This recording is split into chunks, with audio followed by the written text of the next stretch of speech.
Shalom, a paz de Cristo, salve Maria Santíssima. Iniciemos nossa celebração litúrgica da palavra, em nome do Pai, do Filho e do Espírito Santo.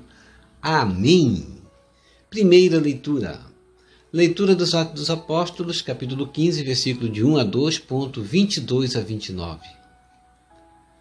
Naqueles dias, chegaram alguns da Judéia e ensinavam aos irmãos de Antioquia, dizendo: Vós não podereis salvar-vos se não fordes circuncidados, como ordena a lei de Moisés. Isso provocou muita confusão e houve uma grande discussão de Paulo e Barnabé com eles. Finalmente, decidiram que Paulo, Barnabé e alguns outros fossem a Jerusalém para tratar dessa questão com os apóstolos e os anciãos.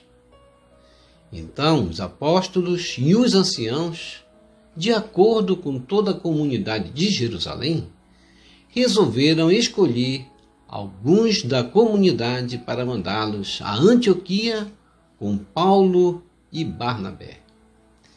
Escolheram Judas, chamado Barsabas, e Silas, que eram muito respeitados pelos irmãos. Através deles, enviaram a seguinte carta: Nós, os apóstolos e os anciãos, vossos irmãos, saudamos os irmãos vindos do paganismo e que estão em Antioquia e nas regiões da Síria e da Cilícia.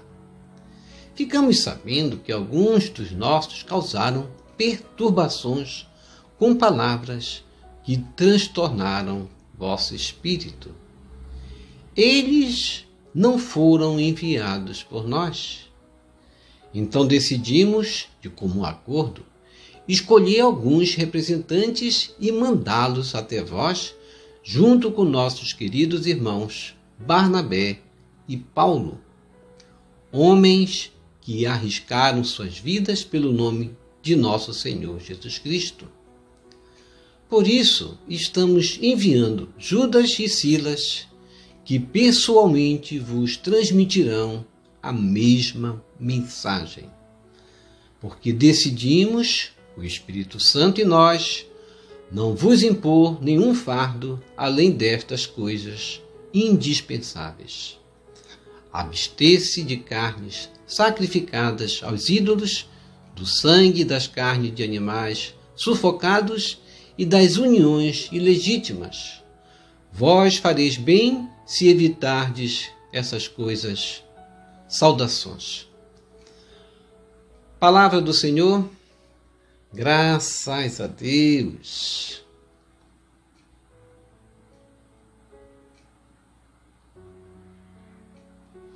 Salmo responsorial, Salmo 66. Que as nações vos glorifiquem, ó Senhor. Que todas as nações vos glorifiquem.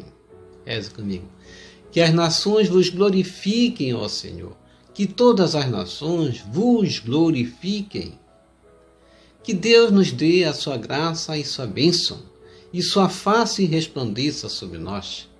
Que na terra se conheça o seu caminho e a sua salvação por entre os povos. Reze comigo. Que as nações vos glorifiquem, ó Senhor. Que todas as nações vos glorifiquem.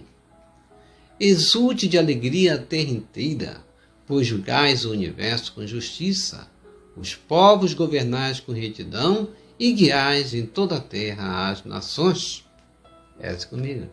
Que as nações vos glorifiquem, ó Senhor. Que todas as nações vos glorifiquem. Que as nações vos glorifiquem, ó Senhor. Que todas as nações vos glorifiquem. Que o Senhor e nosso Deus nos abençoe e o respeitem os confins de toda a terra. Reze comigo. Que as nações vos glorifiquem, ó Senhor. Que todas as nações vos glorifiquem. Segunda leitura. Leitura do livro do Apocalipse de São João, capítulo 21, versículos 10 a 14, ponto 22 a 23. um anjo me levou em espírito a uma montanha grande e alta. Mostrou-me a cidade santa Jerusalém, descendo do céu, de junto de Deus, brilhando com a glória de Deus. Seu brilho era como o de uma pedra preciosíssima, como o brilho de jaspe cristalino. Estava cercada por uma muralha maciça e alta, com 12 portas. Sobre as portas estavam 12 anjos, e nas portas estavam escritos os nomes das 12 tribos de Israel. Havia 3 portas do lado do oriente, 3 portas do lado do norte, 3 portas do lado sul e 3 portas do lado do ocidente. A muralha da cidade tinha 12 alicerces, e sobre eles estavam escritos os nomes dos 12 apóstolos do Cordeiro. Não vi templo na cidade, pois o seu templo é o próprio Senhor, o Deus Todo-Poderoso e o Cordeiro. A cidade não precisa de sol nem de lua que a iluminem, pois a glória de Deus é a sua luz e a sua lâmpada é o Cordeiro. Palavra do Senhor, graças a Deus. Evangelho segundo João, capítulo 14, versículos 23 a 29. Aleluia, aleluia, aleluia. Reze comigo. Aleluia, aleluia, aleluia. Quem me ama realmente guardará minha palavra, e meu Pai o amará, e a ele nós viremos. Evangelho de João, 14, versículo 23. Proclamação do Evangelho de Jesus Cristo segundo João. Glória a vós, Senhor. Naquele tempo, disse Jesus a seus discípulos: Se alguém me ama, guardará a minha palavra, e o meu Pai o amará, e nós viremos e faremos nele a nossa morada. Quem não me ama não guarda a minha palavra, e a palavra que escutais não é minha, mas do Pai que me enviou. Isso é o que vos disse enquanto estava convosco. Mas o defensor, o Espírito Santo, que o Pai enviará em meu nome, ele vos ensinará tudo e vos recordará tudo o que eu vos tenho dito. Deixo-vos a paz, a minha paz vos dou, mas não a dou como o mundo. Não se perturbe, nem se intimide o vosso coração. Ouvistes que eu vos disse: vou, mas voltarei a vós. Se me amasses, ficarias alegres, porque vou para o Pai, pois o Pai é maior do que eu. Disse-vos isso agora, antes que aconteça, para que, quando acontecer, vós acrediteis. Palavra da salvação, glória a vós, Senhor. Que as palavras do Santo Evangelho nos purifiquem e nos perdoe de todos os nossos pecados.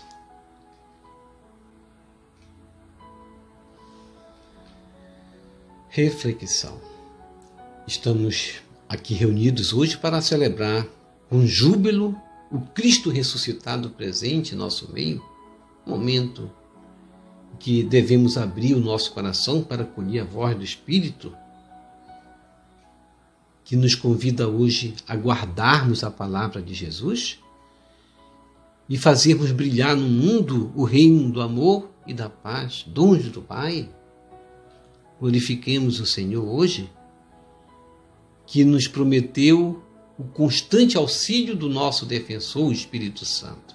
Na primeira leitura dos Atos dos Apóstolos, 15, 1 a 2, ponto 22 a 29, a gente vai ver que alguns que não foram enviados pelos apóstolos, alguns que não foram enviados causaram perturbações com palavras que causaram transtornos às almas dos cristãos. Por isso, Paulo vai consolá-los e orientá-los, dizendo Eles não foram enviados por nós? Não foram enviados por nós? E como nós já falamos aqui, comentamos, se não foram enviados pelos apóstolos, não foram enviados por Deus, e se causavam perturbações, não eram pessoas que causavam paz, eram pessoas o quê? De Deus? Eram pessoas enviadas do demônio, porque os de Deus causam paz, não é verdade? Aqueles que causam transtorno e perturbações são enviados do demônio. Como a gente diz, como nós falamos, muitas vezes em ditado dizemos, quando o diabo não vem e manda o secretário, mais ou menos assim que estava acontecendo nesse tempo. Pessoas que não eram enviadas estavam se infiltrando a falar o que não deviam e causando perturbações para as pessoas. Então os apóstolos decidiram de comum acordo escolher alguns representantes e mandá-los até os demais. E aí foram escolhidos então Judas e Silas, que pessoalmente seriam responsáveis em transmitir a verdadeira mensagem. E a verdadeira mensagem é a que Cristo falou no Evangelho hoje. A verdadeira mensagem é a mensagem de paz, de amor, de harmonia. Os evangelizadores enviados pela comunidade cristã são escolhidos, portanto, são enviados, não pode ser intitulado por si mesmo. Os escolhidos são portadores da paz e da harmonia. Isso é característica daqueles que são verdadeiramente de Cristo e não causam desarmonia, nem polarização com a igreja, nem cisma. Jesus Cristo, portanto, pelos seus frutos, disse, pelos seus frutos conhecereis, nem todo que me diz Senhor, Senhor, entrará no reino dos céus, Mateus 7, 20 a 21. Portanto, nem todos aqueles que falam em nome de Deus são pessoas de Deus. Tenhamos cuidado. São enviados, muitas vezes até para confundir e até causar essa separação, esse cisma que quiseram causar nas primeiras comunidades. Os enviados de Jesus promovem a paz. Sintamos-nos, portanto, sempre enviados pelo Senhor para produzir frutos que permaneçam, fruto de paz, de amor.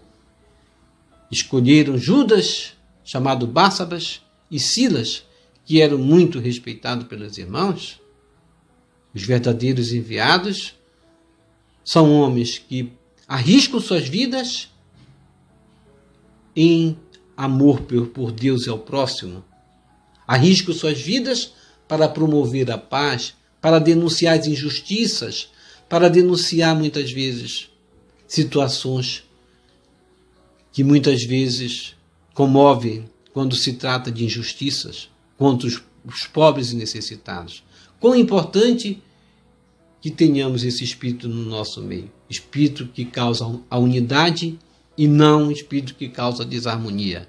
O Salmo responsorial, Salmo 66, um salmo de louvor, de súplica, de adoração ao Senhor.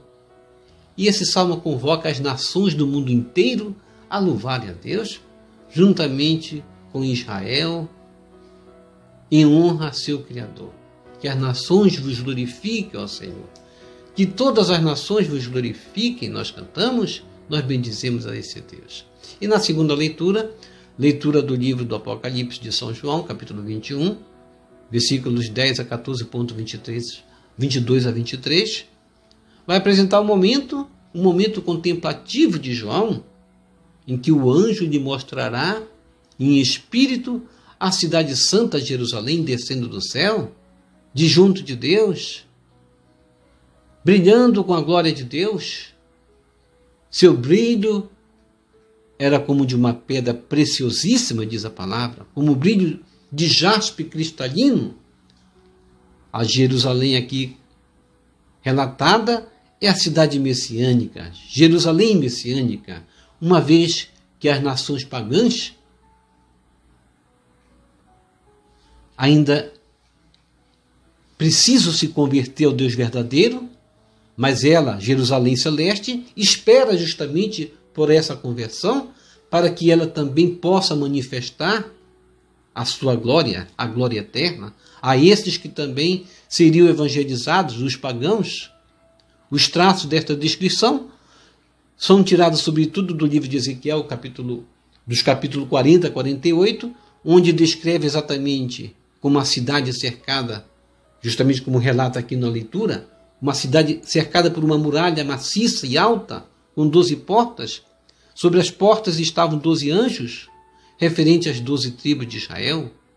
As 12 tribos de Israel correspondem os 12 apóstolos, como é descrito em Mateus 19, 28.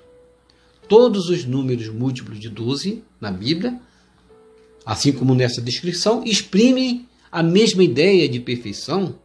Havia 3 portas do lado do Oriente, 3 portas do lado do Norte, 3 portas do lado do Sul e 3 portas do lado do Ocidente. E a muralha tinha 12 alicerces e sobre eles estavam escritos os nomes dos 12 apóstolos do Cordeiro. Portanto, essa cidade, como ele diz, que outrora existia, não vi mais, porque o seu templo é o próprio Senhor, o Deus Todo-Poderoso e o Cordeiro. Esse templo que desapareceu é o templo que residia, é o templo material no coração de Jerusalém terrestre, é o templo que agora desapareceu. É o templo de pedras feito por mãos humanas, do qual Cristo havia dito: destruireis esse templo e em 3 dias reconstruirei um novo templo. O lugar do novo culto espiritual é o próprio corpo de Cristo imolado, ressuscitado, do qual nós renovamos seu sacrifício, justamente no pão eucarístico que celebramos e nos alimentamos. A Jerusalém nova não precisa de sol, nem de lua que a iluminem, pois a glória de Deus é a sua luz e a sua lâmpada é o próprio Cristo Cordeiro, Jesus ressuscitado, que a partir de Jerusalém, de onde ele ressuscitaria, ressuscitou, e espalhará sua luz esplendorosa, como ele espalha hoje, espalha a sua luz e a sua santidade sobre todas as nações reunidas. E no Evangelho de João, capítulo 14, versículos 23 a 29, Jesus vai dizer a seus discípulos: se alguém me ama, guardará a minha palavra, e o meu Pai o amará, e nós viremos e faremos nele a nossa morada. Quem não me ama, disse Jesus, não guarda a minha palavra. E a palavra que escutais não é minha, mas do Pai que me enviou. E o texto de hoje, desta liturgia, nos convida justamente ao amor, a guardar sua palavra como condição justamente que Cristo nos dá para ele fazer morada em nós. A partir daí, Jesus fará um discurso de despedida e assim dará muitas e novas recomendações essenciais a seus seguidores para que nunca se esqueçam de pô-las em prática depois de sua despedida. Praticar o amor, guardar sua palavra. Expressa aqui justamente os valores essenciais que devem estar unidos como um elo, que nunca devem ser separados e esquecidos por nós que somos cristãos. O amor a Jesus se concretiza na acolhida de sua palavra, na prática do amor, que deve ser guardado no nosso coração. Por isso, devemos plantar em torno de nós as sementes do amor para acolher a verdadeira felicidade eterna, já aqui na terra, em nossos corações, como essa Jerusalém que brilhará, que brilhou, que é o próprio Cristo ressuscitado. Tenhamos uma vida de otimismo, de bondade, e esse espírito de otimismo, de bondade, geram frutos do amor e da felicidade. Por isso, não desanime, ó Jesus Divino Mestre. Hoje, nos convida a amar e guardar a tua palavra em nós. É a condição para permanecer em nós, é a condição para recebermos o Espírito Santo e gozarmos de tua paz. Ajuda-nos, Jesus, a guardar tua palavra e praticar o teu amor. Amém. Vamos receber Jesus presente na Eucaristia de forma espiritual, rezando a oração hóstia celestial. ó hóstia celestial. Enche o meu corpo com o alimento de que necessito. Preenche minha alma com a presença divina de Jesus Cristo. Dai-me a graça de cumprir a santa vontade de Deus. Enche-me com a paz e a calma que vem da vossa santa presença. Nunca me deixe duvidar da vossa presença na Eucaristia. Ajude-me a aceitá-la em corpo e alma, e que pela santa Eucaristia, as graças derramadas sobre mim, ajude-me a proclamar a glória de nosso Senhor Jesus Cristo. Purifica meu coração. Quando eu receber o grande dom da Sagrada Eucaristia, que a minha alma se abra e se santifique, concede-me as graças e favores que concedes para todos os filhos de Deus, e concede-me a imunidade do fogo do purgatório. Amém. Amém. Quem reza se salva. Já rezou as laudes hoje? Vou deixar as laudes aqui para você rezar conosco todos os dias. Obrigado por sua preciosa participação. Deixa aqui embaixo o seu like, inscreva-se, toque no sininho das notificações. Compartilhe esse vídeo com as suas redes sociais, com seus queridos, com seus amigos. Deixe os seus comentários para nós rezar por você, pela sua santificação e pela sua conversão. E que o Senhor nos abençoe a todos. Shalom, a paz de Cristo. Salve Maria Santíssima.